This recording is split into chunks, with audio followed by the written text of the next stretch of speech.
सो आप सब साथी मित्र ठीक होंगे। सो आज हम एमसीक्यू का इनिशिएटिव जो हमने शुरू किया था वो करेंगे। सो ध्यान से सुनिएगा, नोट्स बना सकते हैं, इंपॉर्टेंट पॉइंट्स लिख सकते हैं। तो शुरू करते हैं बिना किसी देरी के। So which of the following articles cannot be suspended even during a national emergency. तो कौन सा आर्टिकल है जो नेशनल एमरजेंसी के टाइम भी सस्पेंड नहीं होता। सो इसका सही आंसर बता सकते हैं आप, जैसे आर्टिकल 20, 21, 19, 32। तो इसका सही आंसर आप सोचिए, नहीं फिर मैं बता देता हूँ। इसका आंसर ए है 1 एंड 2। बल्कि आर्टिकल 20 और 21 ऐसे हैं जो एमरजेंसी, जो नेशनल एमरजेंसी होती है उसके टाइम पे भी सस्पेंड नहीं होते। तो याद रखिएगा। फिर नेक्स्ट क्वेश्चन चलते हैं। Which of the following bodies is not a constitutional body. इसमें से कौन सी कॉन्स्टिट्यूशनल बॉडी नहीं है। Finance commission, election commission of India, national human right commission और यूपीएससी।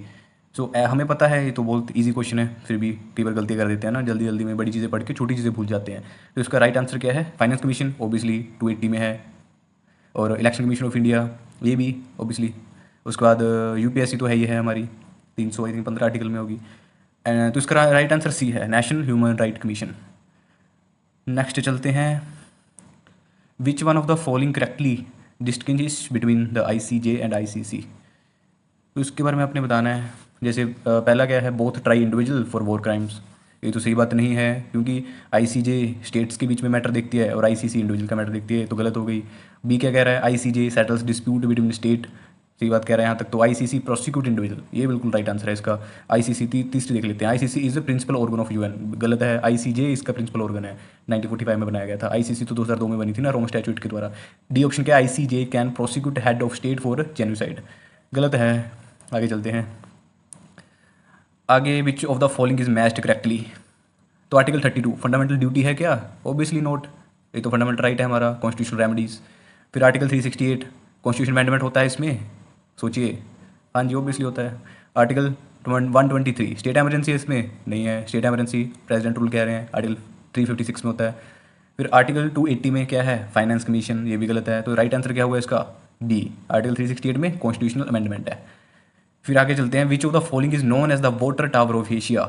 इसको कह सकते हैं डेक्कन प्लेटू को, Tibetan plateau, Arabian plateau, Iranian plateau. किसका लगता है आपको आंसर, बताइए। फिर बता देते हैं। डेक्कन प्लेटू नहीं, तिब्बतन प्लेटू राइट आंसर है इसका। अरेबियन प्लेटू नहीं, ईरानियन। अच्छा, इसमें याद रखिए कि तिब्बतन प्लेटू को ही क्यों कहते हैं वाटर टावर ऑफ एशिया, क्योंकि मेजर रिवर्स ना दुनिया की, जैसे इंडस है, गंगा रिवर है, मैकोंग है, ब्रह्मपुत्रा हो गई, तो वो सारी रिवर इधर से ही आ रही हैं तिब्बतन प्लेटू से, तो इसलिए इसको वाटर टावर ऑफ एशिया कह देते हैं। तो काफ़ी इंपॉर्टेंट है ये। उसके बाद फिर नेक्स्ट है consider the following state regarding special drawing right. तो इसके बारे में बताना है क्या राइट है एसडीआर के बारे में। पहली स्टेटमेंट क्या है, SDR are created by IMF, बिल्कुल सही बात है, आईएमएफ इसको क्रिएट करता है।